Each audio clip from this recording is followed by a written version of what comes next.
এই সমাজ এমন একটা জায়গা যেখানে দুঃখ, দুর্দশা, ডিপ্রেশন, হতাশার এগুলোর কোনো মূল্য নেই।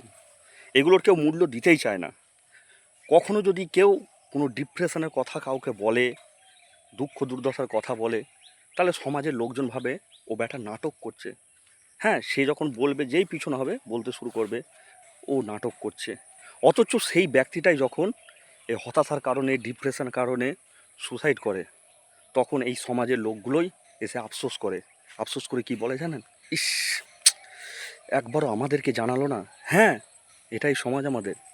এটাই সমাজের সত্য আর তিত একটা প্রতিচ্ছবি, যেখানে হতাশার কোনো দাম নেই, যেখানে আমরা ডিপ্রেশনের কোনো দাম নেই। সেগুলোকে লোকে নাটক ভাবে। আর সেই ডিপ্রেশনে পড়েই যখন কেউ একটা ভুল সিদ্ধান্ত নিয়ে ফেলে, তখন সেটা লোক দেখা নিয়ে আফসোস করে।